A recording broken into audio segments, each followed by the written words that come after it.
Good evening. The Konfucius-Institut and I warmly welcome everyone to the International Weeks Against Racism.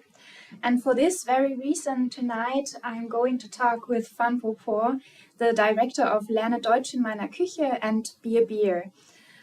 We hope that you enjoyed watching those two short films during our online screening session. And for those of you who didn't get a chance yet, the screening will continue over the weekend, so maybe you get a chance after the event tonight to see those two great films. My name is Friederike Schneider-Vielsecker and I'm your moderator for tonight. The topic we will talk about tonight is connected to recent and sadly ongoing developments that occurred during the first COVID-19 lockdown, not only in Germany, but also in other parts of the world, when people perceived as Asians experienced another wave of racism. We will explore forms of anti-Asian racism connected to the pandemic and speak about what it means to be Chinese in these days. So Van Popor is a queer Chinese filmmaker, writer, and activist based in Berlin. And in China, his queer documentary films have made a notable impact and have increased queer visibility. Since 2016, he has concentrated on writing and directing scripted and sex-positive short films. Van Popor is also the founder of the Queer University Video Training Camp and has been an organizer of the Beijing Queer Film Festival for more than a decade. In 2019, Van Popor was invited to be part of the jury of the Teddy Award at the Berlinale, and I'm really happy that we have him here today and have a conversation about his films. And after approximately 60 minutes, we will open the discussion for the audience, for questions from the audience, and also if you are at home, you could also raise your questions in the chat box, and we'll be happy to answer them. So a little introduction into the topic. Between March 2020 and June 2021, the US Complaints Office, Stop AAPI Hate, recorded 9,000 cases of verbal and physical attacks against the Asian community. So AAPI stands for Asian American Pacific Islanders. In Germany, anti-Asian racism has a long history. In recent years, it intensified tremendously due to the negative media reporting. Because in the eyes of the offenders, Asian people personify the invisible danger of the virus. People of Asian descent are also exposed to excessive racist violence online. And as a counter movement, the hashtag Ich bin kein Virus, that means I am not a virus, was used on social media, and the organization ichbinkeinvirus.org collects reports on the experience of those affected by anti-Asian racism in Germany. So, Popor, in several of your works, you deal with the escalation of anti-Asian racism in times of the pandemic. So in your opinion, what causes racial discrimination, and what could filmmakers like you do to tackle racism and xenophobia? Firstly, thank you everybody, either online or be outside with us here. And thanks Friederike for and Konfucius-Institut inviting me to be here and spend a lot of time and with a lot of concern to organize this event. I found this is such a moment that because a few days ago, I have friends visiting from the US. One of them told me that Americans is really in the hell right now, and considering leave the US. I asked her, what are you talking about? So if you go there, you will feel the atmosphere is so weird. There was so much hate against the Asian communities here, as you had also told about the data earlier. So she asked me how is the situation in Germany now. So I can only tell her that maybe it's not that, doesn't seem to be that bad, because if you see how many cases in the US, or even the people died from being pushed from the subway in New York, and those kind of violence keep on happening. So, but on the other hand, I also told her that this phenomenon is also uprising in Europe, and especially where we see in Germany. So and she asked me why. I said this is because the community has become more visible now, and compared with a few years ago, maybe you don't really see anyone speak out, or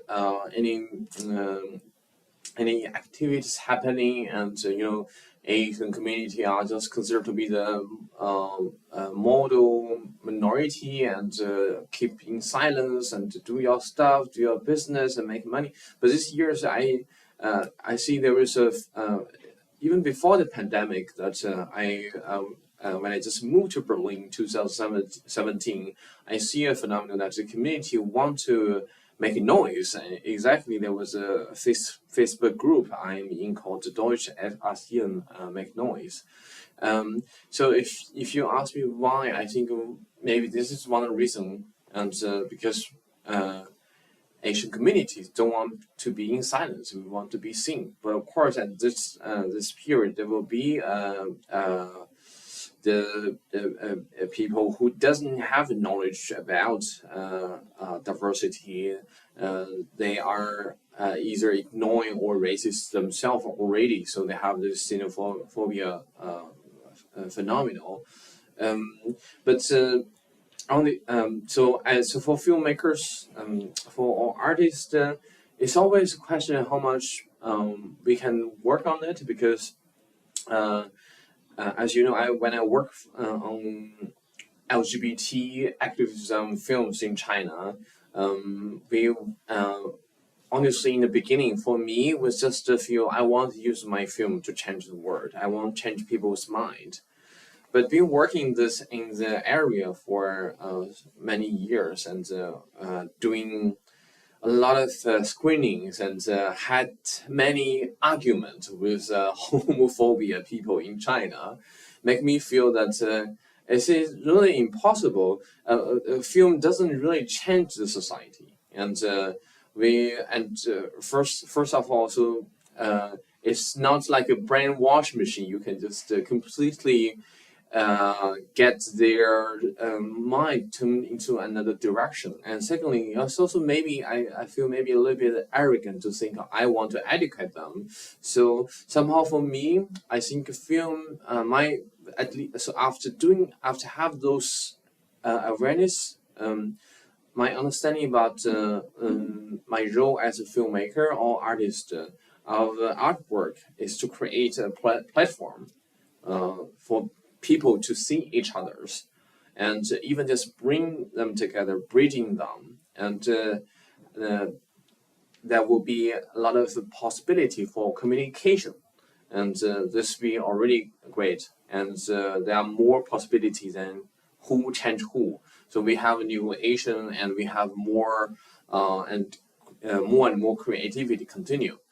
So the reason why I give the example about doing queer activism in China compared with anti-racism in Germany is because I feel this being queer in China is quite a similar identity with being Asian in Germany. You're sort of allowed to exist, but somehow you're not seen. And so I think they are very comparable. So for me, I also hope my film can be can bridging different people, queer with non-queer, and Asian with other racial communities, and the people of color with the white German society. Thank you, Popo, for sharing your very interesting perspective. And I really like that although the awareness about that films cannot change the thinking and the minds of homophobic or racist persons, still you found the energy to continue your very important work. So I like that. And a good example for films that condemn xenophobia, that is the excessive fear of China, is your short film Lerne Deutsch in meiner Küche, in English Learn German in my kitchen. It is a short film in the style of a YouTube cooking tutorial, and you act as the protagonist who teaches German in his kitchen. And for those of you who haven't seen the film, I just quickly summarize it.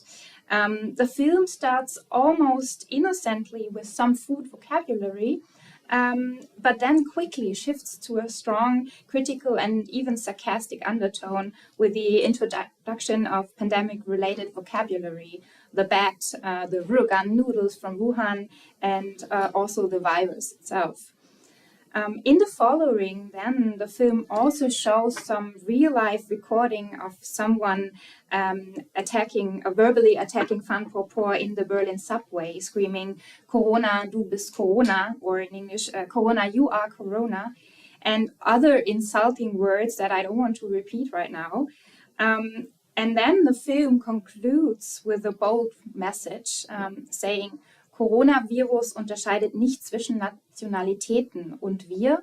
That means the coronavirus doesn't make a difference between nationalities. So do we. Popo, this short film is clearly based on true life events and even includes some of your own experiences. And I would like to know, how did you translate your personal feelings when dealing with these kind of racist attacks into the visual language of this film? Firstly, yeah, thank you. It was already 2 years of that film, and also recall the beginning of my creativity during the pandemic. So we all think about the lockdown happened. How can artists still stay creative and make our work? At that time, the biggest inspiration was that. So firstly, I got this. Invitation to contribute to this program called Vier Wände in Berlin, Four Walls of Berlin. So they invited 30 filmmakers from Berlin, Brandenburg. Each of us have 2 minutes and can make a short movie of 2 minutes and broadcast on RBB, local television in the state of Berlin, Brandenburg. And that time is, wow, 2 minutes can be so challengeable, because you think about long film is very challengeable, but 2 minutes is also very difficult to make, and how much content you want to put in, and what kind of topic you want to talk about. And that time, so this was, but this opportunity was very great for me to wake up from my bed, because since that a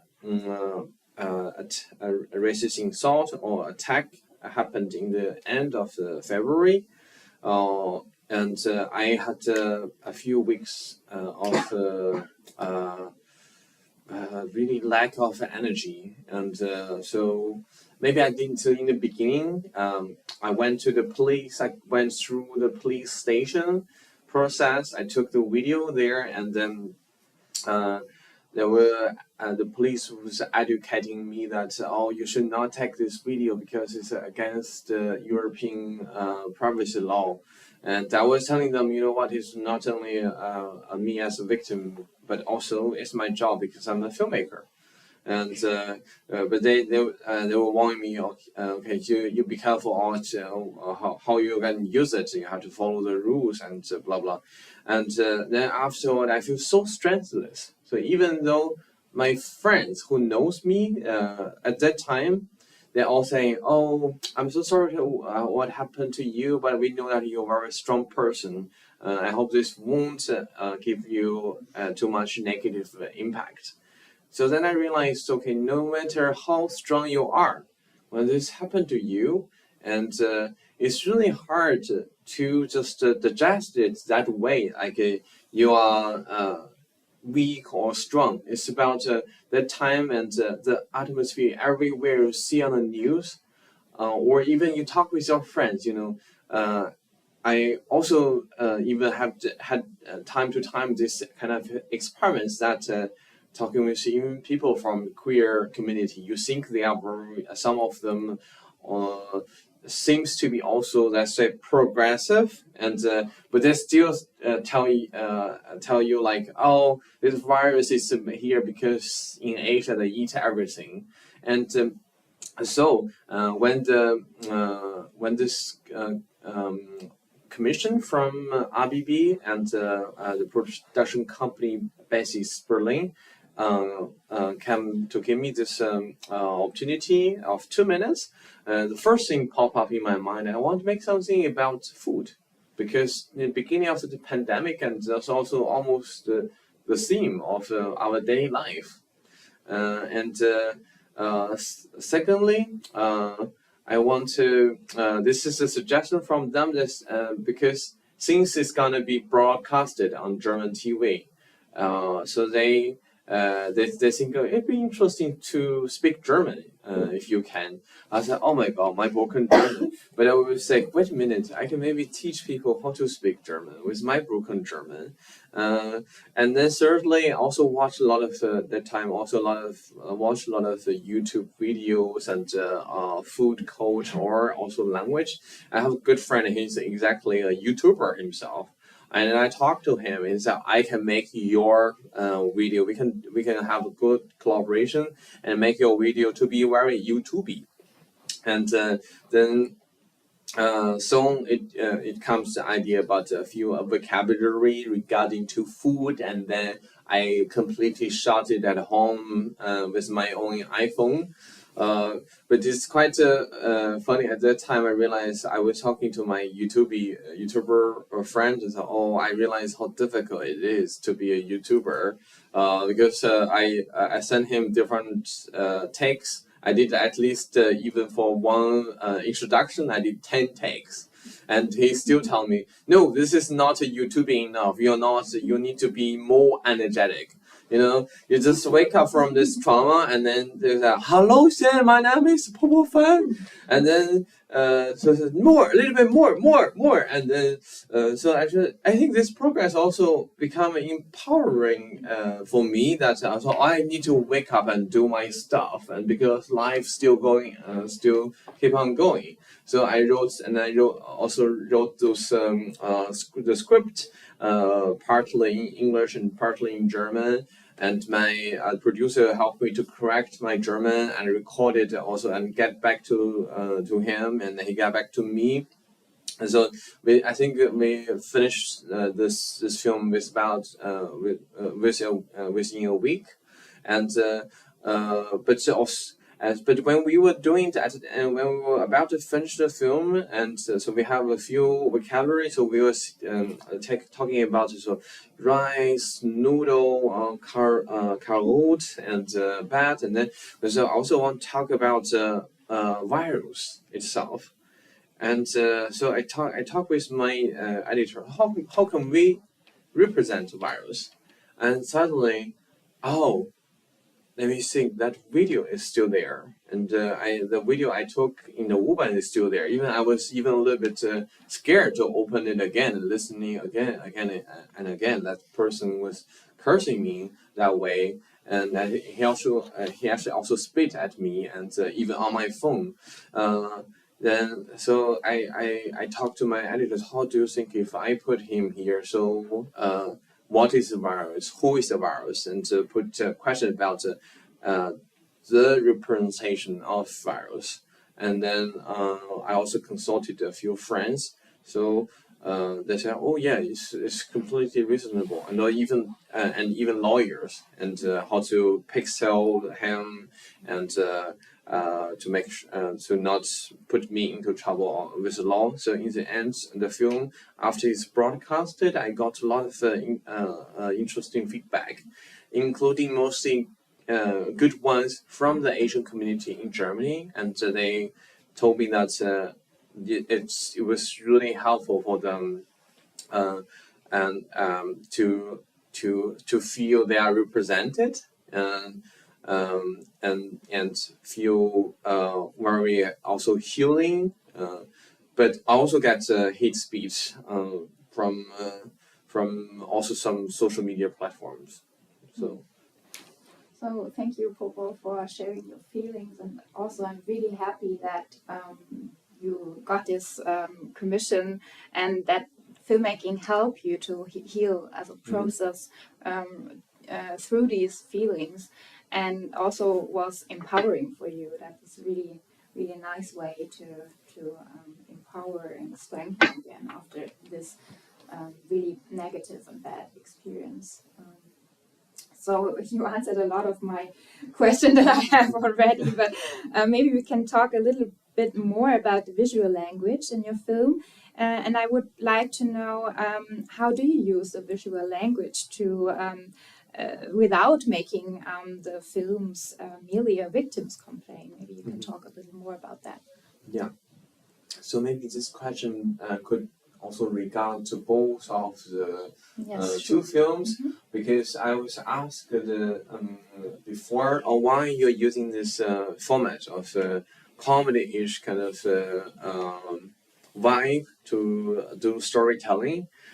So the biggest reason is I want to avoid like me just the victim position, because firstly it's not empowering, and secondly also it's not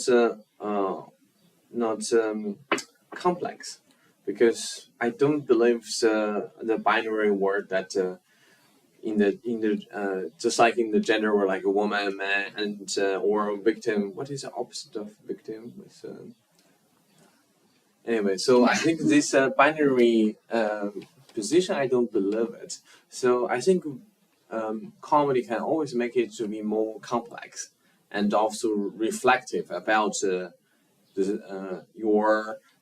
dynamic between different characters, between different protagonists, and who the group of people they represent behind, and last but not the least, most importantly, that comedy is also a method to attract the audience, and I really like a good comedian can make audience laugh in the beginning, and then afterward to think, to reflect, or even cry. So recently I'm also working a few other working on actually 3 projects. So 2 of them almost finished, and they're both kind of black humor.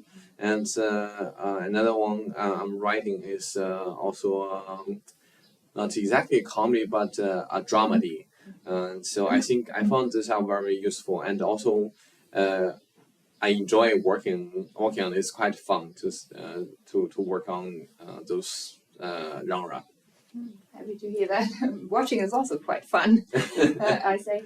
And I think the comedy element is really strong in your second film that we have seen for tonight, the Beer. But I will come to that in a bit.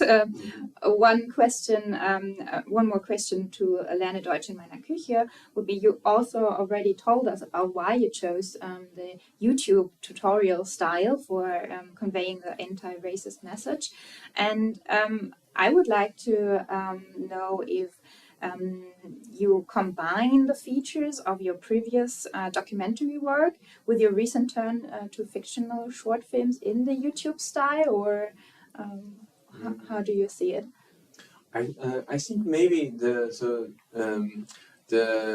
selfish shooting is maybe regarding to a little bit of a documentary filmmaking experience, because before that I used to be always behind the camera and telling other people how to. Also sometimes I have a journalist friend who want to represent in front of the camera. I tell them how you can do, and then I think it's interesting. Oh, maybe I can try.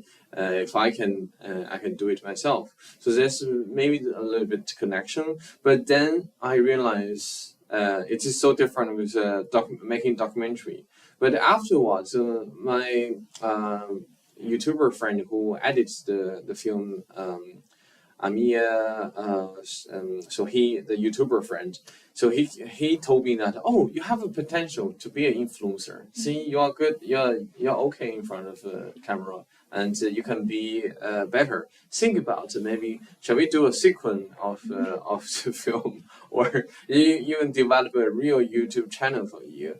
I said, oh God, no, I don't think it will be something I can handle. But then I did something more this year, actually, last year, I did something, I sent Amir that, see, I did something maybe also you can see as the sequel of of Lerne Deutsch in my Küche is that I was featured by TikTok channel of Schuler's Museum in Berlin. So the Gay Museum in Berlin, I have a friend who worked there and doing that doing activities for their TikTok channel, and so they invite me to introduce about Chinese queer history in German. So we had again wrote the script and talking about because in Chinese homosexuality is 同性恋 means same-sex love. So gleichgeschlechtliche Geschichten. And then so I did so when we were recording it was I skipped a filler gleich. And then what did I wrote? So I think this I found this progress is quite interesting. Also, we always, and afterward I also started to exploit stuff on TikTok, and now I have this phone holder in front of my bed. I can, before I go to sleep, I can be hand-free watching TikTok, and I found this kind of creativity is quite fascinating because it's very different with traditional filmmaking, where my comfort zone is that looking for the continuity and has to be one take and good enough, but on TikTok and then on those short videos, we don't care about continuity, and so we can just zoom in without a reason, and so, oh wow, so this I believe this is also big inspiration for even visualize for traditional filmmaking. So I feel I want to explore more about it. So this, for me, I think as an artist or as a filmmaker, I always want to try. It's really not about it. When I told about my friends about it, I'm on TikTok and interested to do TikTok videos, and I thought, oh, you're the person who want to be young, who pretend to be cool and young. I thought, I'm not pretending. I'm really young and cool. So because I'm so curious about different stuff. So for my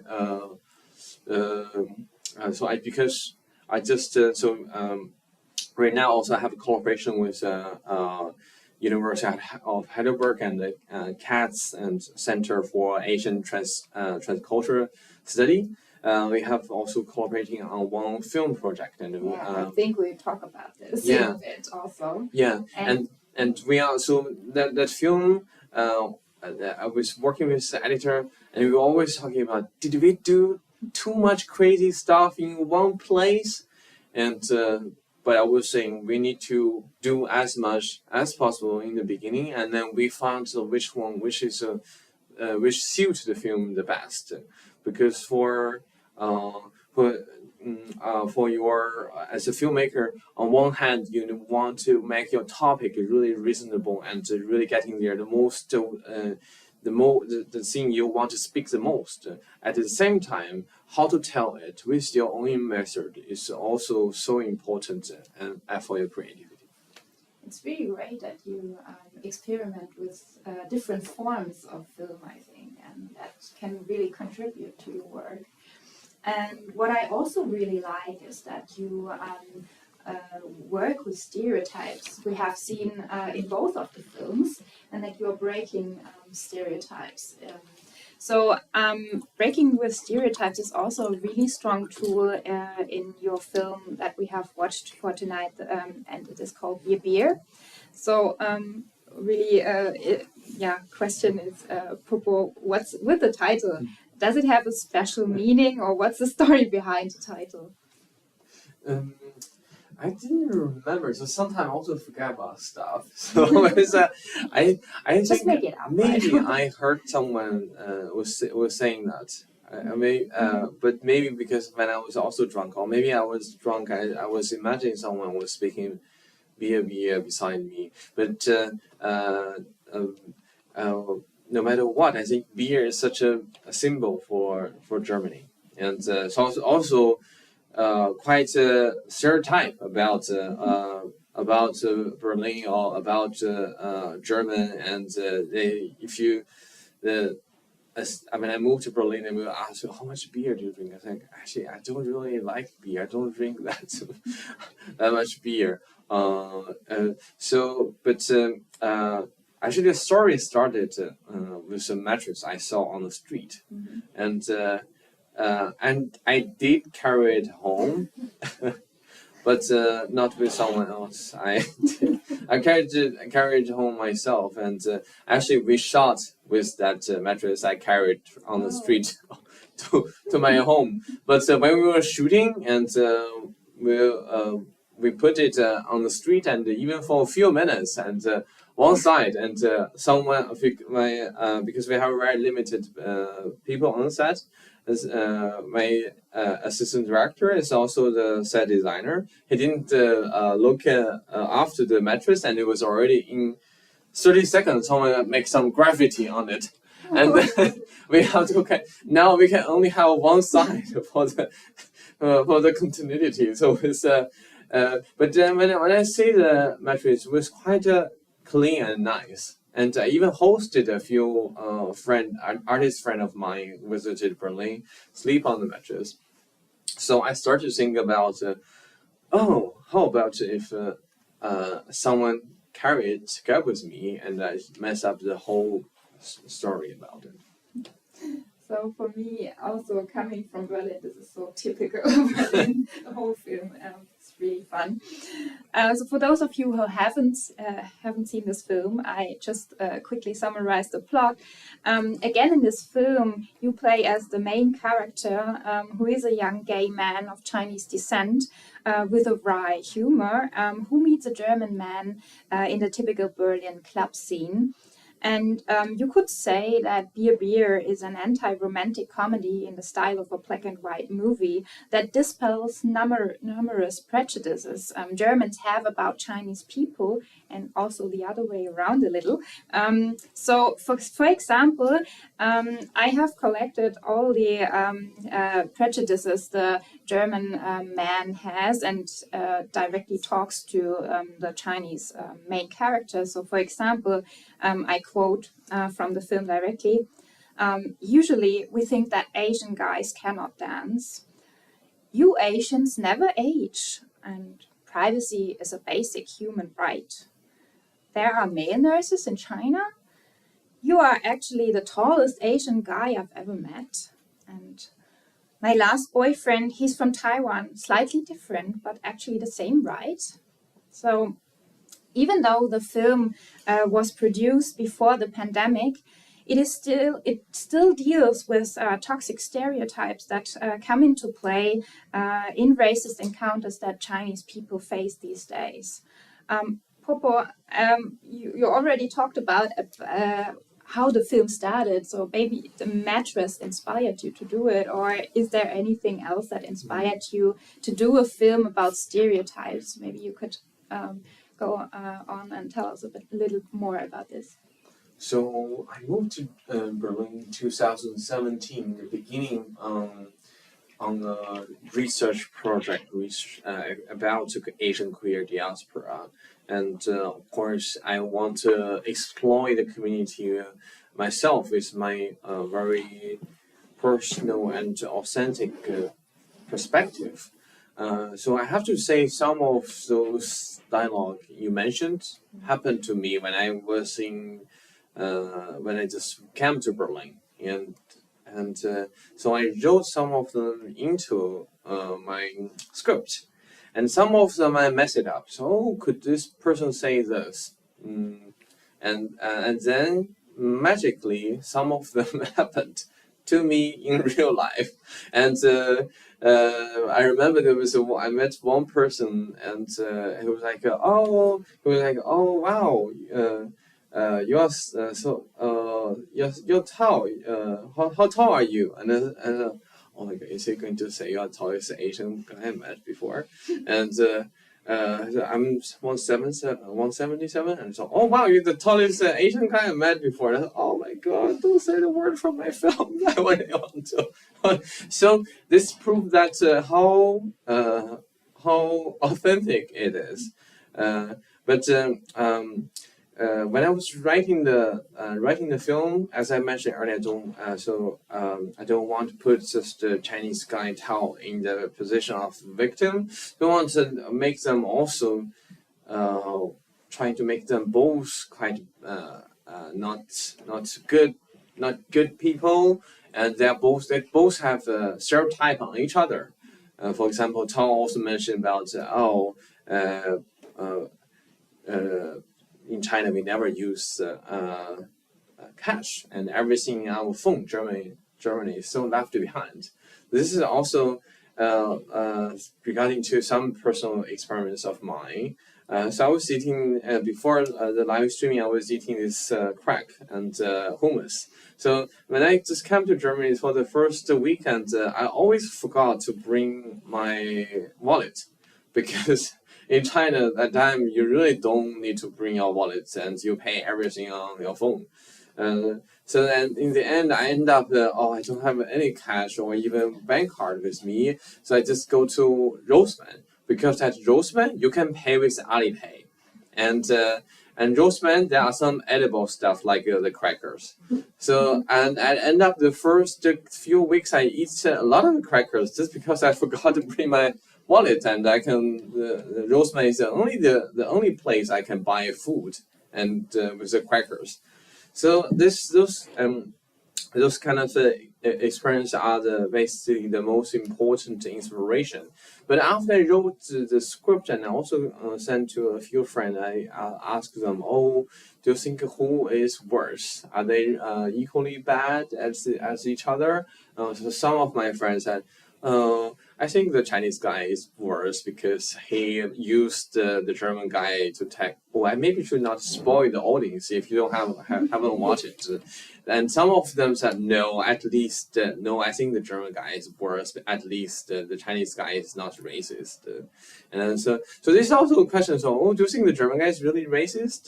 Because it's very aging. Because some of those stereotype and toxic stereotype, it's really hard to say, oh, is that a cultural ignoring or just a racist?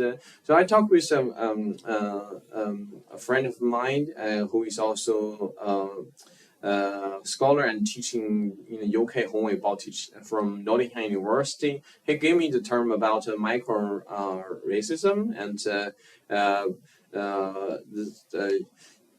not hardcorely like that, not like that person who speaks and curse me in the subway in the U-Bahn, but somehow give you a lot of cultural stereotype, and which we have to I after I show beer in different places, I remember also get feedback from other Asian men living Europe or US and telling me, oh, the dialogue you wrote happened to me 1,000 times a day. So that means just let me know that how often it happens to us. So talking about stereotypes, and also I think you just wanted to spoil something that I want to talk about, so forget about it, we talk about it. So in the beginning of the film, the main character Tao gets peed at by a drunk man and thus starts to curse at him. And when Sebastian, the German man who has a love interest in Tao, enters the scene and asks if he's okay, then Tao calls the drunk man a Nazi. And I would like to know, what was your intention of including this stereotype in the film, and why did you do so right in the beginning? Maybe this is also something important, to do it in the beginning and not later. So, and how do you feel about Germans always being associated with Nazis? Mm-hmm. I think this is also the stereotype. What I talked about, the stereotype against each other. So each of them has stereotype about another person. So we also had some conversation with friend who live in China before, and he think he was objectified or fetishized in China as a white person. But of course, the power dynamic is really different, and also it has been ever changing all the time. So, but this is something definitely but later on, someone told me this is illegal to call someone Nazi.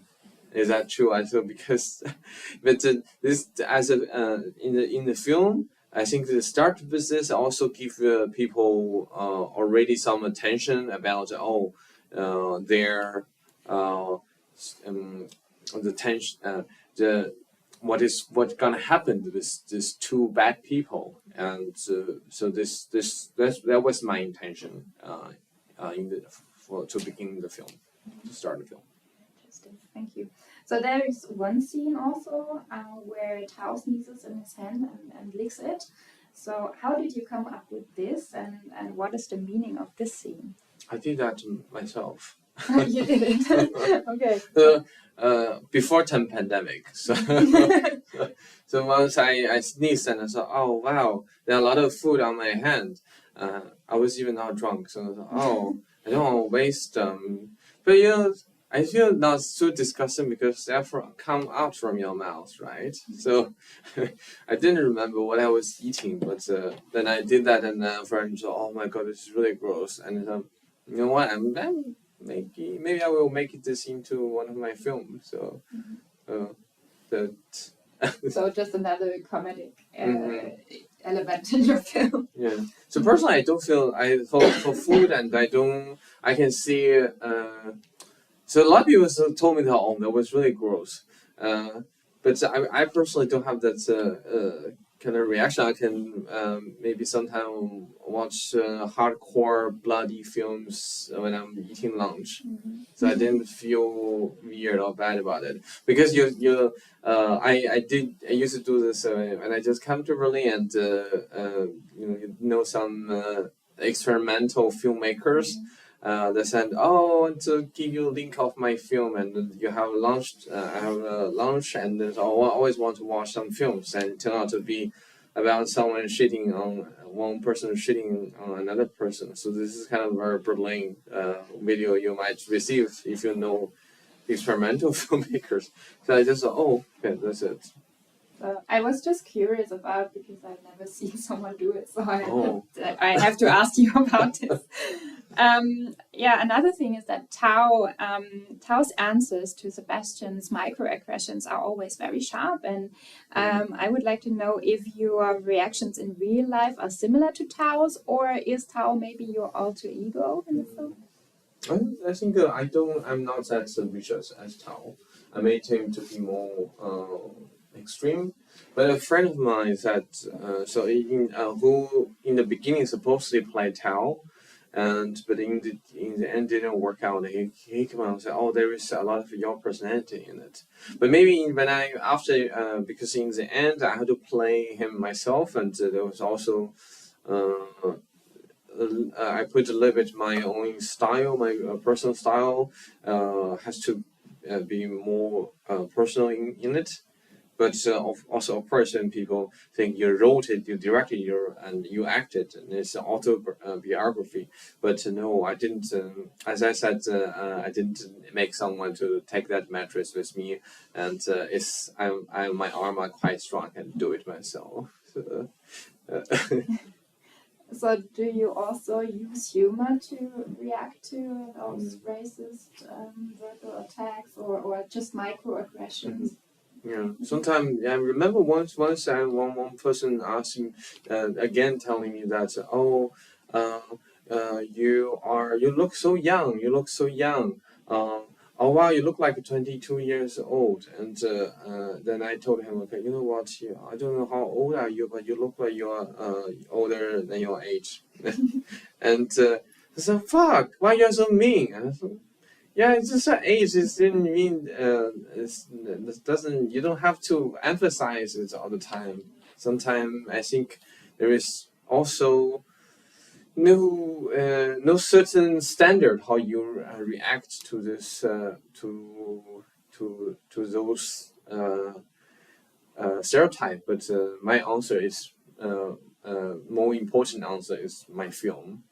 And regarding all those stereotypes on Asian masculinity and fetishizing, and on 5th of May, next Thursday, I'm giving a talk at Kunst Palace in Erlangen, just about Asian masculinity and fetishizing. So unfortunately, no live streaming. But if you're in the area and in Erlangen in Bayern, and 5th of May, 7 p.m., you can visit their website to see register for the event to come. So we have learned so far that your filmmaking or your recent filmmaking aims at deconstructing toxic stereotypes and also tackle racism. And you also just mentioned in the beginning of our conversation that your films also, one of your aims is to empower the Asian community. Mm-hmm. So how do your films do that exactly? And what tools do you use to endow your films with those empowering effects? Mm-hmm. I think firstly,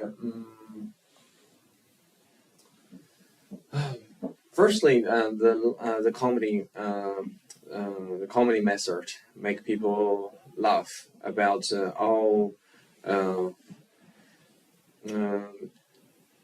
give you the idea about life is still going on. That's already important. And secondly, giving empowering ending for my protagonist, and they're not doesn't end with someone who died. Just like the gay movie in 80s or 90s, and they have one of them have to die in the end. I don't know what's the intention of people who made that, and of course maybe that was also reality at that time, and a lot of tragedy happened. But I think nowadays, and we can have more different storytelling because stories have also become more and more diverse. And thirdly, I think my films also has its still taking on from my activism background. In China, when I was making films, but also I also as a festival organizer to do events and organizing workshop and for filmmaking. And so come to Germany, we also I'm still involved with some curation for film festival and film screenings. And also last year we did a workshop for filmmaking and podcasting workshop for people of color in Berlin. And so my recent films also had some workshop in collaboration with CATS, with University of Heidelberg, and want to make it always a bit more than film itself, because I still believe film has has its social role and more than just artwork itself. Definitely, I would agree with you. So the deconstruction, as you just said, the deconstruction of toxic stereotypes and the empowerment of the Asian community continues to play a role in your current film projects. You just shot your short film Wegen Hegel here in Heidelberg, and this is also the film that is right in the center of our cooperation project and the workshops you just mentioned. This film is also inspired by the new wave of anti-Asian racism during the outbreak of the pandemic, and we will be screening Wegen Hegel later this year and organize 2 workshops, one in May and also in July, and I would like to invite everyone to come. So these 2 workshops, they will take your film to take a closer look at your artwork and also discuss topics like the representation of queer Asian people in German films, as well as anti-Asian racism in the past and present. So Popo, please tell us a little more about Wegen Hegel and what kinds of stereotypes are you breaking in this film, and how do you engage with the white audience this time? Yeah. Actually, one more thing I want to add regarding to the last question. I realized another important method to empower is to reflect. So I think this is also connected to the next question about or earlier the stuff I talked earlier. I feel it's very important to reflect about yourself. No one is perfect, and there is no perfect victim, or there's so that's how you decolonize yourself from the victim's position. And also, I think it's this is also something I learned from Hong Wei Bao, and he analyzed me as a method of de-identification or disidentification, because earlier in China I was mostly work on identity politics. So we are queer, we are here, and you need to see us, we want to talk to you. But when I come to Germany, I thought, I really want to break all those box for me, and I want to do other films too, and I want to represent different community. But of course, when you came here, you realize, okay, it's not only what you can do, it's also what people assume you want to do, you need to do. And after you see stuff and what you want, you really want to do. So I also have a lot of doubt about identity itself. And for example, Chinese. Me as someone born in China and speaking Chinese as my mother tongue, and here we are also in an institute that teach Chinese and promoting Chinese culture, but always such a fascinating question about what is Chinese? Is that a language or culture or a country or nation or race or ethnic? And it's always I always want to put a question mark on everything. So this I found very, very important for any kind of identity, for queer identity, for German identity, right? What is German? And so, for example, in Lerne, Deutsch, meine Küche, so when we talk about how I'm going to present my identity, I can simply say, okay, my name is Popo Fan, ich komme aus China, but I thought, it feels weird, and is my nationality really that important there? Obviously, so in the end I wrote because my name is always fascinated by my German friend Popo, and a lot of them told me, you have because especially recently I've been participating porn film festival in Berlin, and they told me, you have very nice porn stage name, and I said, but it's given by my parents, and they didn't expect me to come to Germany one day. So I think, maybe I can explain what porn means in Chinese. and it means slope, Steigung. Then with this, in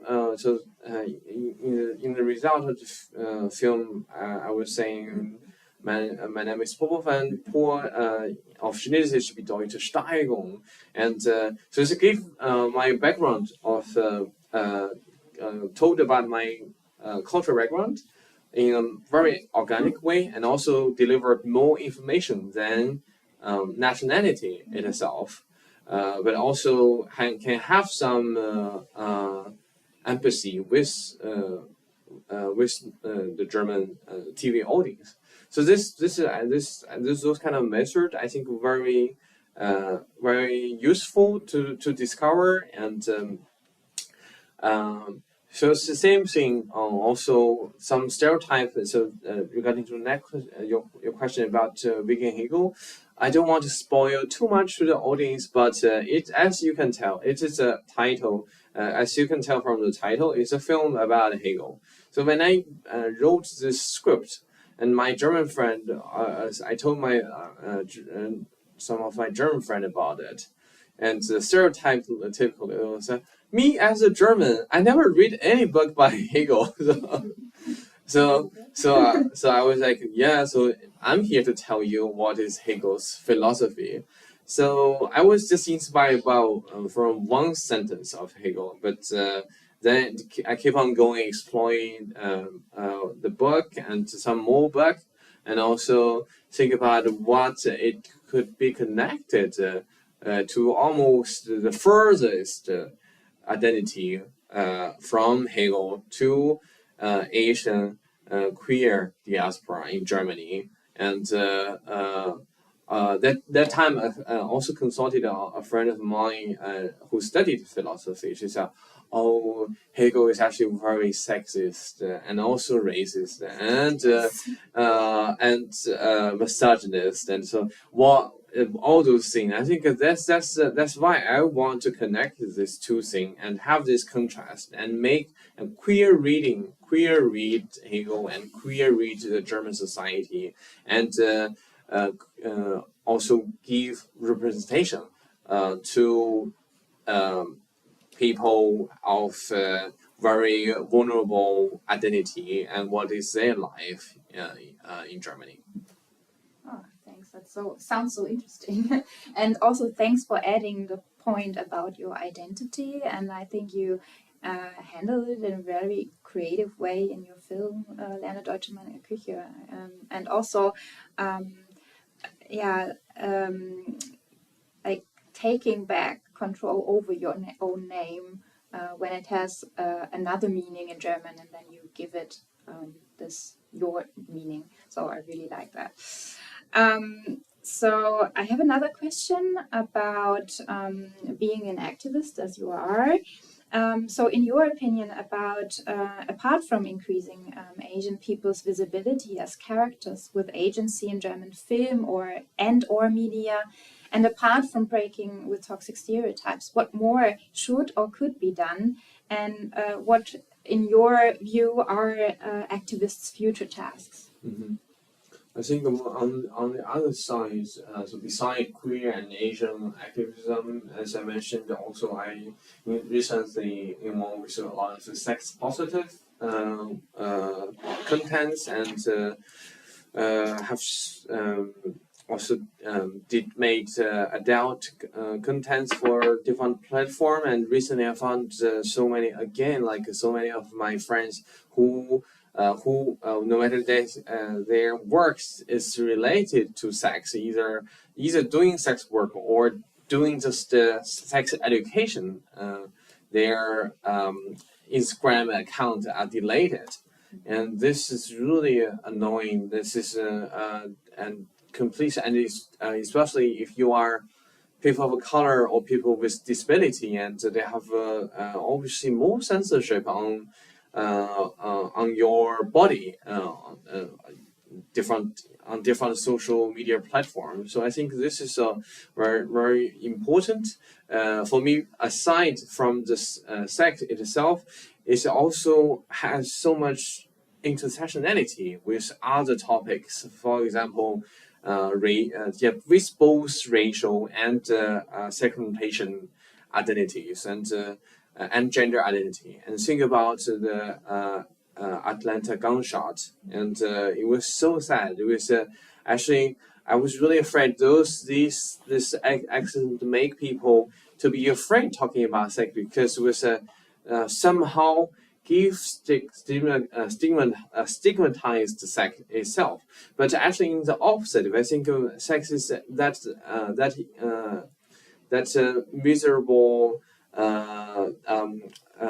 tragedy happened because we didn't talk enough about sex, and so that's why there were that person still think he was driven by those, I forgot what's the word he used, and he went to this bar and to kill those people. And I think this is also one thing has been in my concern, and I used to write 2 columns in Chinese. One on why is China, but I had to stop it because censorship in China, and the other one in Hong Kong on Initium Media, 端传媒 in Chinese. So if you are interested, you can search them, and I have the column supposed to talk about film and sex, end up talked mostly about sex, and but I see people really also sometimes browse into the comments from the readers, and a lot of them really have very little knowledge about the topic I'm pointing out. Thanks. So your work is really important overall. I have one last question before we open our discussion to questions from your side, from the audience. You are also currently working on another film project, a feature film that concerns also racial discrimination. Could you give us a little sneak peek into this project, please? Yeah. So I'm now writing a script about of a romantic dramedy happened in a German class between a Chinese man and a Syrian man, because the inspiration was that I feel in Berlin, these 2 communities are both getting more and more visibility, but both of them are still quite underrepresented, and moreover, you never see them in one film. So I want to have those as I said, I feel film can be a format, can be a tool to bring different community together. So I think me personally have a lot of Arab and Middle Eastern friends, but sometimes I hear, but on the other hand, also had a few bad racist encounter with people from people of Arab or Middle Eastern background,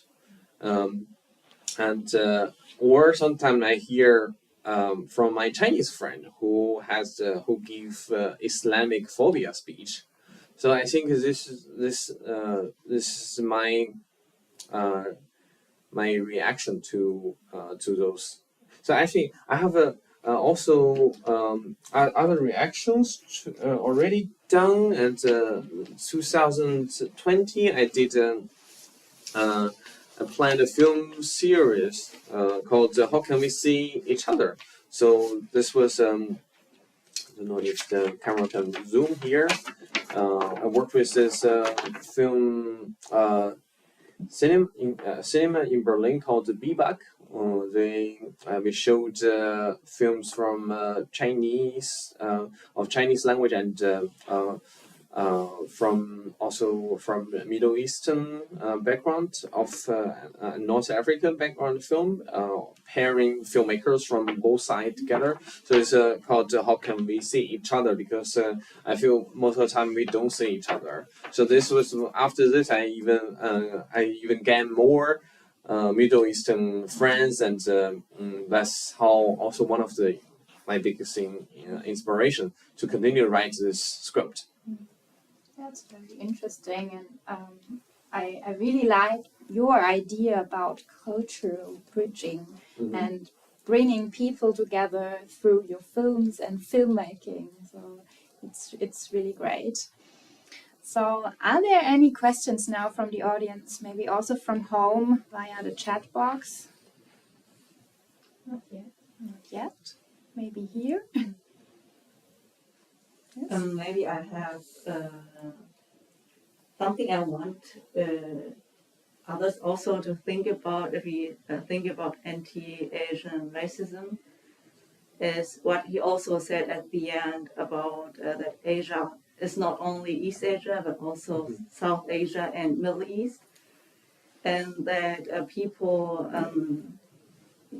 that we have rising anti-East Asian racism, but before that we already had a lot of racism against South Asian people and also Middle Eastern people. And I think it's really important also to see the racism between the cultures in Asia. And I think, I just wanted to talk about how we see Asia as, and how you think about this. Thank you so much for your comment. Do you have something to say directly? Yeah. Or do you have something? No. So this is also regards to another film screening. Oh, do I have one or two? So I always continue to have advertised, but this is not advertised because it has already happened. So we did this screening series in Berlin, also at the BBAC Cinema Transtopia, called Imagining Queer Bandung. I don't know how many of you know about where Bandung is. It's a city in Indonesia. So they hosted anti-colonial conference in 1950s. And so the initial was to my friends, to other friends living in Berlin want to do a Queer Asia Film Festival together. But they have the queer Asia had the queer quote because they also doubt what is about what is queer, and then when it approached to me, I said, but what is Asia? Same question I like what you asked. It's even more problematic, and within the, if you see it as a geography concept within the continent, there is so much difference inside, and also the border, also even in different content had different understanding, right? And also about representation, and in different countries they have different understanding what they imagine about how does Asian look like. So then after a few times meeting, we decide that if we don't have solidarity with other people of color, and I think this Asian identity doesn't exist for me, because if we only hear purely about Chinese language or East Asian identity, or it's only about one nation, and these are completely against the queer spirit of us. So then my Indonesia co-curator started mention about Bandung conference, which happens in 1950s, and it was a very important time for the anti-colonial history, but missing of feminism perspective, or queer or sexuality perspective was not mentioned at all. So we're thinking. So then we started to have an idea about how about we imagine a queer Bandung conference, but more from a queer perspective, and that's how we created this film series plus the filmmaking workshop and the podcasting workshop together. It was really, I think, it really gave us a lot of inspiration, because we have during the film workshop, and I was quite involved the most of time I was there. I see a lot of discussion. We have also participants with a very different background. For the film screening itself also attracted a very diverse audience, as we invited as diverse as the audience, the filmmakers we invited to do the Q&A. So it was I feel this was my understanding about Asia, and also somehow also my understanding about queer. You know, you go to some queer film festival, you watch them, and a lot of them have become like the queer identity for them. It's just about I used to live in Neukölln in Berlin, and that area is so queer. But you see how they think about queer. It's just how I'm going to dye my hair, and what kind of tattoo I'm going to make, and how many piercing I'm going to have. I'm not against of those this way, this how they understand about queer identity, how do they look. But I'm sorry, this is capitalism. So all those are consuming. On the other hand, you are just you capitalize queer identity, and and these people doesn't know about the issues of refugee, and don't care about the class problem. They don't know about their result of queer of disability, and so for me, if you talk about queer identity separately from other intersectional topics, I don't think that queer identity exists for me. So for both queer and Asia, I can only see them have overlapping with other topics. Definitely, thank you. And I think you raised a very important question about what is Asia, and after all, Asia is just a construct, society constructed. I hear that we have a question from the audience at home. It's more of a comment, and it brings together cultural differences, cultural sensitivities or sensibilities, and cultural knowledge together concerning age. There's a person stating that sometimes it's quite important to know the age of the person standing opposite you, because then you have to position yourself.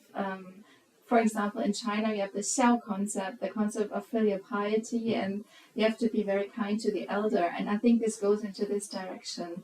But perhaps Popo meant something different when he said people always would say, you look like a 22-year-old. It's just about not being taken as an adult or grown up, or taking this as being more important. Perhaps we can discuss this a bit more. I think the content, context I mentioned has no regarding to xiao, or because the age difference is not that big. I think most of this case, of course, I don't take it as culture ignoring or racist all the time when people talk about age. I think the age, as you said, is in some contents quite important. But what I found not in a good way is firstly assume. So not only if talking about you look young. But of course, I don't look that young anymore. A few years, I really got too much comment. So when I just came to Germany, so so not only talking about you look young, but actually making comment about all Asians look young. And firstly, this is also about the whole Asian identity. If they assume all Asians look young, but how about there are also some Asians look like their age or look older, and are they still Asian, or should they? What is that? Just like if you say Germans all drink beer and or wearing the Bavaria costume, no, and secondly, also continuously repeat this and become really annoying, and they thought they are humor or they are saying giving you compliments, and this become annoying. And thirdly, I think some of them also intend as not treat you as adult, and especially if there is a sex dimension, and there will be even more complicated. Why that person said you look like 16 years old and then I want to hook up with you. This is not okay. Are there any more comments or questions? I would have another question about doing films about queerness in China, because you haven't been telling us about that, more about your projects in Germany. So would you like to tell us more about that? Yeah. So I think I hope there will be some opportunity. I can show some more earlier documentaries to our audience here. There will be actually very soon. Oh yes. Yeah. So on May 14th there will be another screening that is also co-organized with the Konfuzius-Institut, and it will take place at the Heidelberg University. So May 14th we will be screening also Beer, then another short fiction that is called Drum Tower, and also one of your documentaries which is really popular, Mama Rainbow. So if you're interested, just have a look at the Konfuzius-Institut website. There will be more information soon, and please continue. Sure. So great timing. Great timing of ask a question too. So that time. So most of the first I fully encourage you to come to that screening. We can talk more, but briefly. Most of film is made in China are documentaries, and at that time I think it was very important to document the moment because China changed so fast every year, right? So I was very honored to have to record some part of the. Can we say the golden era of LGBT movement? So 2009, I made the documentary New Beijing, New Marriage. We were distributing flyers on the streets of same-sex marriage. But then after a few years, even that's not allowed. There was some feminism activists trying to dispute anti-sexual harassment flyers on the bus, and they are even arrested before they could do the event. So and so some of my document I made a documentary about that. Also a documentary about drag queens in China, which the culture itself is disappearing because of I would say globalization and the unique style of Chinese drag queens who are quite different with the RuPaul's Drag Race. Is slowly replaced by more globalized or the same westernized drag queen culture. And then I made 3 documentaries about family issues, which is very important for most of LGBTs in China. So this and you can even when I was making the 3 documentary, you can see already a lot of change had happened, and more the direct impact to me is that more and more protagonists are willing to talk in front of my camera compared with the first one I shot in 2008, and then of Chinese closet, and then 2012 I made Mama Rainbow, and then 2016 I made Papa Rainbow. So within this 7 years, you can see a lot of change. And think documentary has this very important social responsibility to document the time. So still, even think about that period. It's also very idealism when we didn't have money and to travel, take train for overnight train, sitting there and then arriving on city and then start to shoot, and then also staying in a youth hostel, and then my one of my camera was stolen, and then I only end up with one camera, and then it was all because we have such a strong willing to do it. Also, I made one documentary about the vagina monologues in China. Also talking about feminism topic and women's rights in China. So it was but now you can see that not only making film is difficult, and showing them is even more difficult. And the censorship in China has really just getting stronger and stronger, and less and less space for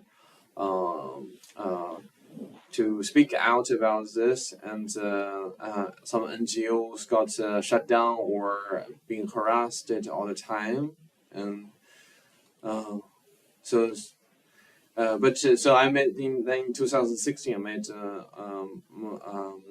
I shot the Drum Tower, which I'm going to showing also on 14th of May, talking about transgender persons experiments in Beijing, and at the same time the change of this of the city of Beijing. And so I would say that was my farewell gift for Beijing. And after that, Beijing was dead to me as a city. I lived for 14 years, and I have been fighting together with my comrades, and it's just fade out for me. So, but on the other hand, I still know a lot of activists and filmmakers still working there, but a lot of them are not in good condition of the working environment, or even not didn't feel safe. So being away from China, not be able to go back there for the last 2 years also was not most updated, because some of them, when we were talking on chatting platform, they're also very discreet about what kind of information they can talk online. So there is one more question or comment from the online audience. Yes, I would just first of all like to add something. Comrade, when you said comrade, you meant 同志, so it's like a self definition, or a word you use to say you're homosexual, right? Is it like that? Okay. Yeah, because some of the audience is not, it doesn't have any sinological or Chinese background, then. Yeah, so I think I play a little bit double meaning. So commerce on one hand means 同志或in the Chinese context, you can also use that as a word to describe LGBT or queer. On the other hand, I think it's because these people are my activist comrades. So because we were doing the activism together.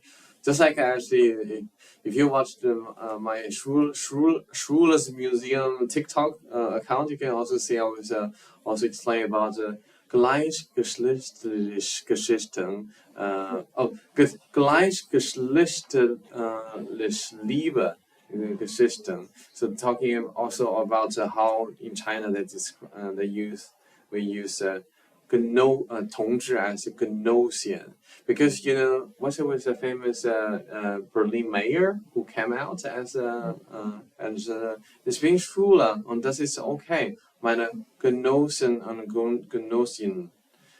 So there was even a quote behind. So he also used comrades to describe his party members, party comrades, I guess. There are two questions actually in the chat, and one is about queerness or being queer in China. Are there places or spaces in China where it's okay to be queer, or is it depending on in which community you navigate or to which community you belong? Mm-hmm. I think definitely China is very. We already talked about Asia, but also when we talk about China, it's such a big concept to find such a big place, and there is a lot of regional difference. I can only talk from a filmmaker's perspective, and I try to represent as much as diverse as possible regarding to sexuality and also geography. For example, when I was shooting Mama Rainbow, we tried to reach some families from small town or north different province and from northwest in China. Especially so was considered economically not very less developed, but in the end all the family we found are from the east coast from our rainbow. But then during Papa Rainbow we got to reach some of families in small towns and also trans parents with trans kids. But representation is never the end. So you have 1.3 billion people in China. Even if you interview 1 million, it still doesn't represent the whole thing. But the regional different, but doesn't always connect. Regional and class different doesn't always connect as what we imagined about stereotypically. For example, people would assume if your parents had higher education, that might be more acceptable. But actually, a lot of the parents, because in China, and my parents' generation, they all educated homosexuality is a disease. So they would think a lot of my friends when they came out, they got really big trouble, and even some of the parents sent their kids to hospital. And in fact, even being homosexual is not a disease, not considered to be a disease in China, but there's still some clinic treating homosexuality illegally. So this was but for a lot of other parents, for some parents who didn't go to university because they didn't have this knowledge, they don't know about it, but instead they trust their kids. So they actually build up a better trust, and it's always really dependent. I would say there are some definitely some elements who give impact to how acceptable or how friendly or homophobia they are, but it's more about communication. So I found that is very important. If you are willing to communicate, to listen to each other, and you can get more understanding. But in the opposite, I think no matter sexuality or racial issues, most of those people who are homophobia or transphobia or racist are mostly because they don't listen to other people. They don't communicate, and they already assume who you are, what you look like, what would you do, and so that's why I think a film is for me is a way to bring those communication back, hopefully. I also would like to add a little to the question maybe about the spaces in China for queer people.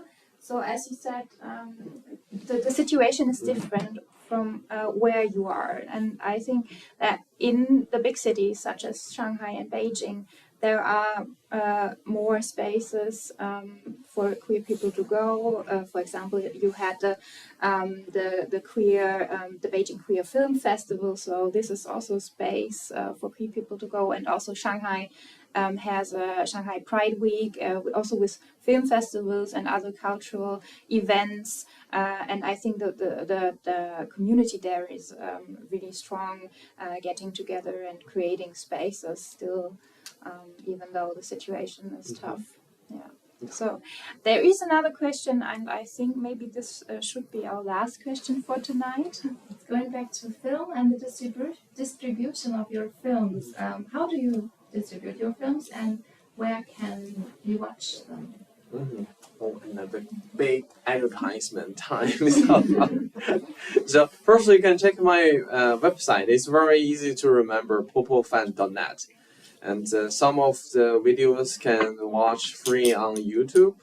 And I also have a donation link. So if you feel, oh, I did my work and I'll let you view for free, and please consider to support me. And but some of the films are not available online, or some of my films has a short version available online, but the full length film you need to you can watch from some streaming platform. And there are three major ones I collaborate with, and one is Gaga Ulala. .com. So they are Taiwan-based streaming platform for LGBT films, and they also have a lot of other interesting contents to watch. And then another one called montageplay.com or .tv. So you search Montage Play, you will find. And so they mostly distribute Chinese independent films, and also Cassette Play. So it's also similar with the Montage Play. They both distribute Chinese independent films. So almost all my films there are available to watch, except my porn films. The porn films they are commissioned by Erica Lust. And she's a Swedish filmmaker, founded her company in Barcelona. And the platform I work for is called xconfessions.com. So unfortunately, Erica's personal Instagram account is delayed just a few weeks ago because of the Instagram censorship. Even she was not posting anything explicit, but still delighted. But Confessions is still there. I just finished shooting another film for them, and it's just a erotic film, but also have food and intercultural and anti-racism content in it. So combining something make you feel hot. So I don't want to spoil you too much, but the film is going to release this summer. Sounds very interesting also. So hope that we will have a chance to look at it. I hope that we answered all your questions. If not, there will be the other screening on May 14, as I just said. So there will be another chance to meet you and to see your very important films again very soon. So I'd like to take the chance to thank you again, Popo, for coming all the way here from Berlin to us and speak with us about your projects. I would also like to thank all of you who are actually here and in the online space for coming and watching. And some words I'd like to say again, that I find your work really meaningful, and I really do hope that there are more chances of screenings in the near and far future. I know that there will be, and I hope also that there will be more films like the ones we just talked about. So, Popo, I would like to give you the chance to have the final words for tonight. Mm-hmm. I just want to say thank you everybody who are here, and organizers and audience, and also audience in front of the computer. And to have a conclusion is that be open and continue to communicate and continue to think. Thank you.